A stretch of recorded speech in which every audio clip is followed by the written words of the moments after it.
Welcome to GK GS with Manish sir. आज 5 मार्च 2023 है और आज की जितने भी महत्वपूर्ण करंट अफेयर होंगे वो हम इस वीडियो में डिस्कस करेंगे। तो आइए शुरू करते हैं आज का महत्वपूर्ण करंट अफेयर। तो आज का पहला प्रश्न है, विश्व मोटापा दिवस कब मनाया गया है? तो यह मनाया गया है 4 मार्च को विश्व मोटापा दिवस। साथियों, अब इस महीने में और कौन कौन से महत्वपूर्ण दिवस मनाए गए? तो विश्व नागरिक सुरक्षा दिवस 1 मार्च, शून्य भेदभाव दिवस 1 मार्च, विश्व सीग्रास दिवस 1 मार्च को मनाया गया, विश्व वन्य जीव दिवस 3 मार्च को मनाया गया। राष्ट्रीय सुरक्षा दिवस कब मनाया गया? तो 4 मार्च को। 4 मार्च को 2 महत्वपूर्ण दिवस मनाए गए, राष्ट्रीय सुरक्षा दिवस और विश्व मोटापा दिवस। साथियों, अब अगला प्रश्न है आपका, लग्जरी आवास के मूल्य वृद्धि में भारत का कौन सा शहर 37वें स्थान पर है? तो मुंबई 37वें स्थान पर है मूल्य वृद्धि में। साथियों, अब साथियों मुंबई पहले स्थान पर है। पहले स्थान पर साथियों कौन है? तो मोनाको प्रथम स्थान पर है। अब साथियों महाराष्ट्र की राजधानी है मुंबई। महाराष्ट्र के गवर्नर कौन हैं? तो रमेश बैस हैं महाराष्ट्र के गवर्नर। साथियों महाराष्ट्र के प्रथम राज्यपाल कौन थे? तो इसका जवाब देना है कमेंट बॉक्स में आपको। साथियों, महाराष्ट्र के मुख्यमंत्री कौन है? तो एकनाथ शिंदे हैं। और महाराष्ट्र में राज्यसभा 19 है और लोकसभा 48 है। चंदोली राष्ट्रीय उद्यान महाराष्ट्र में है। लोनार वन्यजीव अभयारण्य महाराष्ट्र में है। गढ़चिरौली वन्यजीव अभयारण्य महाराष्ट्र में है। मुक्ताई भवानी वन्यजीव अभयारण्य किस राज्य में है? तो महाराष्ट्र में है। साथियों देखो, सार्वजनिक शौचालय की स्थिति को सुधारने के लिए राइट टू पी अभियान की शुरुआत महाराष्ट्र ने की। चीनी का सबसे बड़ा उत्पादक राज्य कौन है? तो महाराष्ट्र है। साथियों, सब्जी के उत्पादन में प्रथम स्थान पर कौन है? तो इसका जवाब देना है कमेंट बॉक्स में आपको। 2021 में विदेशी पर्यटकों की संख्या सबसे अधिक महाराष्ट्र और तमिलनाडु में थी और महाराष्ट्र के मुख्यमंत्री ने दही हांडी को आधिकारिक खेल घोषित किया। साथियों, अब खेल साथियों, तो खेल दिवस कब मनाया जाता है? इसका जवाब देना है कमेंट बॉक्स में आपको। अब अगला प्रश्न है, हाल ही में किस राज्य के 3 अलग अलग जिलों में स्वर्ण भंडार के खान मिले हैं?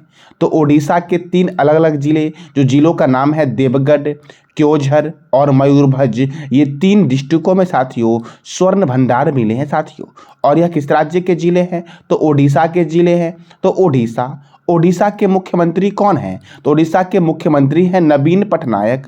और ओडिशा की राजधानी क्या है? तो ओडिशा की राजधानी है भुवनेश्वर। और ओडिशा के गवर्नर कौन हैं? तो गणेशी लाल हैं ओडिशा के साथियों गवर्नर। साथियों, राज्यों के राज्यपाल का वर्णन किस अनुच्छेद में किया गया है? तो इसका जवाब देना है कमेंट बॉक्स में आपको। साथियों, और राज्यसभा का वर्णन किस अनुच्छेद में है?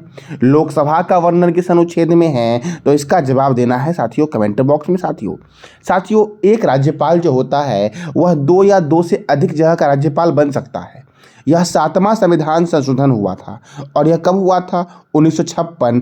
इसके तहत साथियों यह प्रावधान किया गया कि एक राज्यपाल 2 या 2 से अधिक जगह का राज्यपाल बन सकता है। साथियों, अब जानते हैं उड़ीसा में राज्यसभा कितना है? तो उड़ीसा में राज्यसभा सीट 10 है और लोकसभा सीट 21 है। साथियों उड़ीसा की स्थापना कब हुई? तो इसका जवाब देना है कमेंट बॉक्स में आपको कि उड़ीसा राज्य की स्थापना साथियों कब हुई। उड़ीसा में है गंजम जिला, जो भारत का पहला बाल विवाह मुक्त जिला घोषित हुआ था। ओडिशा में बैंक ऑफ महाराष्ट्र ने प्रोजेक्ट बैंक सखी लॉन्च किया था। क्या लॉन्च किया? तो प्रोजेक्ट बैंक सखी ओडिशा में बैंक ऑफ महाराष्ट्र ने लॉन्च किया। साथियों, किसने लॉन्च किया? तो बैंक ऑफ महाराष्ट्र ने ओडिशा में क्या लॉन्च किया? तो प्रोजेक्ट बैंक सखी। बाली यात्रा, नुआखाई महोत्सव, चंदन यात्रा और रज महोत्सव या रज प्रवाह ओडिशा का प्रमुख त्यौहार है। भगवान बिरसा मुंडा हॉकी स्टेडियम, यह विश्व का सबसे बड़ा हॉकी स्टेडियम है और यह कहाँ बन रहा है साथियों? तो यह ओडिशा के राउरकेला में साथियों बन गया है। ठीक है साथियों, अब साथियों चिल्का अभयारण्य कहाँ है? तो ओडिशा में है साथियों। और चिल्का झील भी ओडिशा में है, जो खारे पानी की सबसे बड़ी झील है भारत की। सिंपलीपाल अभयारण्य ओडिशा में है। गहिरमठ वन्यजीव अभयारण्य, भितरी कनिका नेशनल पार्क जो ओलिव रिडले कछुआ के लिए प्रसिद्ध है। बैसीपल्ली वन्यजीव अभयारण्य कहाँ पर है? तो ये ओडिशा में है साथियों। बद्रमा वन्यजीव अभयारण्य, नंदकानन वन्यजीव अभयारण्य, सप्तकोशिया बाघ रिजर्व और करलापट वन्यजीव अभयारण्य किस राज्य में है? तो ओडिशा में है। अब अगला प्रश्न है आपका, MSME की औद्योगिक प्रदर्शनी और मेले का उद्घाटन कहाँ किया गया है साथियों? साथियों कोटा में किया गया है। कहाँ किया गया है? कोटा में। और साथियों कोटा राजस्थान का एक शहर है और यह किस नदी के किनारे है? तो यह चंबल नदी के किनारे है साथियों। अब साथियों इसका उद्घाटन जो किया गया है यह लोकसभा अध्यक्ष ओम बिरला और केंद्रीय सूक्ष्म लघु और माध्यम उद्योग मंत्री नारायण राणे ने 4 मार्च 2023 को राजस्थान के कोटा में MSME की औद्योगिक प्रदर्शन और मेले का उद्घाटन किया साथियों। अब MSME का फुल फॉर्म साथियों क्या होगा? तो ministry of micro small and medium enterprises, और हिंदी में इसको बोलते हैं केंद्रीय सूक्ष्म लघु और उद्योग माध्यम उद्यम मंत्रालय साथियों। अब अगला प्रश्न है आपका, युवा उत्सव भारत @2047 को निम्नलिखित में किस संस्थान ने लॉन्च किया साथियों? तो युवा उत्सव भारत @2047 साथियों यह लॉन्च किया गया IIT रोपर के द्वारा साथियों। किसके द्वारा किया गया है? तो IIT रोपर के द्वारा। अब अगला प्रश्न है आपका, भारतीय पुरुष हॉकी टीम के नए मुख्य कोच के रूप में किसे नियुक्त किया गया है? तो के फुलकन को साथियों पुरुष हॉकी टीम के कोच के रूप में नियुक्त किया गया। किसे? तो क्रेग फुलटन को साथियों। अब साथियों हॉकी इंडिया के अध्यक्ष कौन है? दिलीप टंकी हैं। हॉकी का पहला संगठित क्लब ब्लैक हिथ एंड एबी क्लब था जिसकी स्थापना इंग्लैंड में 1861 में हुई थी। हॉकी का पहला वर्ल्ड कप 1971 में बार्सिलोना में आयोजित किया गया था और हॉकी का पहला अंतर्राष्ट्रीय मैच 26 जून 1895 को वेल्स एवं आयरलैंड के बीच साथियों खेला गया था। इसके बीच? तो वेल्स एवं आयरलैंड के बीच साथियों। 2018 का हॉकी वर्ल्ड कप साथियों भुवनेश्वर में हुआ जिसमें बेल्जियम था विजेता और हॉलैंड था साथियों उप विजेता। 2023 का जो हॉकी वर्ल्ड कप हुआ ये कहाँ हुआ? तो भुवनेश्वर में हुआ साथियों, यानी कि ओडिशा में हुआ। और इसमें विजेता कौन था? तो जर्मनी था साथियों। और उप विजेता कौन था? तो इसका जवाब देना है कमेंट बॉक्स में आपको साथियों। अब हॉकी तो Beighton cup, Rangaswamy cup, Aga Khan cup, Begum Rasool trophy, Maharaja Ranjit Singh gold cup, Dhyan Chand trophy, Wellington cup और इंदिरा गांधी गोल्ड कप साथियों ये हॉकी में दिया जाता है साथियों। और हॉकी में खिलाड़ियों की संख्या कितनी है? तो इसका जवाब देना है कमेंट बॉक्स में आपको।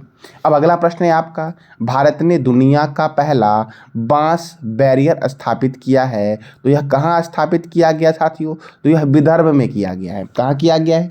विदर्भ में साथियों। अब साथियों यह दुनिया का पहला बांस बैरियर साथियों है तो यह साथियों दुनिया का पहला 200 मीटर लंबा bamboo crash barrier Vidarbha Maharashtra में वानी वरोरा हाईवे पर लगाया गया है। अब साथियों महाराष्ट्र में गुगामल नेशनल पार्क है, नवेगांव नेशनल पार्क है, ताडोबा नेशनल पार्क है, संजय गांधी राष्ट्रीय उद्यान कहाँ है? तो महाराष्ट्र में है, तंसा अभयारण्य महाराष्ट्र में है, पेंच राष्ट्रीय उद्यान कहाँ है? तो महाराष्ट्र में है, साहिद्री बाघ रिजर्व साथियों महाराष्ट्र में है, चंदोली राष्ट्रीय उद्यान महाराष्ट्र में है साथियों, पेंच राष्ट्रीय उद्यान महाराष्ट्र में भी है और मध्य प्रदेश में भी है, लोनार वन्यजीव अभयारण्य महाराष्ट्र में है, गढ़चिरौली वन्यजीव अभयारण्य महाराष्ट्र में है, मुक्ताई भवानी वन्यजीव अभयारण्य, सागरेश्वर वन्यजीव अभयारण्य किस राज्य में है? तो महाराष्ट्र में है, गिरना परियोजना गिरना नदी पर है, पूर्णा परियोजना पूर्णा नदी पर है, कोयना परियोजना कोयना नदी पर है, भीमा परियोजना किस नदी पर है?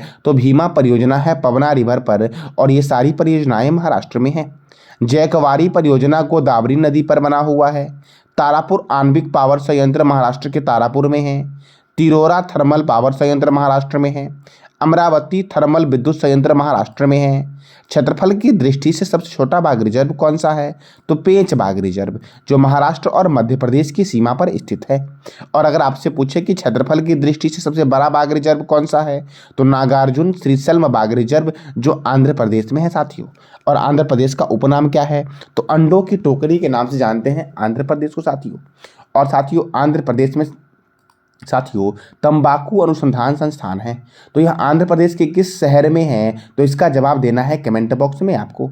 अब अगला प्रश्न है, भारत के किस पड़ोसी देश ने सौर ऊर्जा के उपयोग को बढ़ावा देने के लिए इंटरनेशनल सोलर अलायंस अर्थात ISA के साथ समझौता किया है साथियों? तो बांग्लादेश ने इंटरनेशनल सोलर अलायंस के साथ समझौता किया है साथियों। अब यहाँ साथियों एक प्रश्न बनता है कि इंटरनेशनल सोलर अलायंस की स्थापना कहाँ हुई है? तो साथियों यह इसका हेडक्वार्टर कहाँ पर है? तो गुरुग्राम में है। कहाँ पर है? गुरुग्राम में इंटरनेशनल सोलर अलायंस का हेडक्वार्टर है। और इसकी स्थापना कब हुई? तो इसका जवाब देना है कमेंट बॉक्स में आपको कि इंटरनेशनल सोलर अलायंस की स्थापना कब हुई। अब साथियों बांग्लादेश ने किया है, तो बांग्लादेश की राजधानी क्या है? ढाका। बांग्लादेश की करेंसी क्या है? बांग्लादेशी टका। बांग्लादेश के प्रेसिडेंट हैं मोहम्मद शहाबुद्दीन। और बांग्लादेश के प्राइम मिनिस्टर कौन है? तो शेख हसीना हैं बांग्लादेश के प्राइम मिनिस्टर। साथियों संप्रीति थल सैनिक अभ्यास भारत और बांग्लादेश के बीच होता है। बंगबंधु नेशनल स्टेडियम ढाका में है। और बांग्लादेश की संसद का नाम क्या है? तो जातीय संसद है।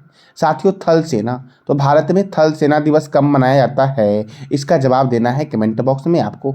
अब अगला प्रश्न है आपका, हाल ही में दुनिया का दूसरा सबसे मजबूत टेलीकॉम ब्रांड कौन बना है? साथियों तो रिलायंस जियो बना है साथियों दुनिया का दूसरा सबसे मजबूत टेलीकॉम ब्रांड। साथियों तो साथियों पहले स्थान पर कौन है? तो इसका जवाब देना है कमेंट बॉक्स में आपको।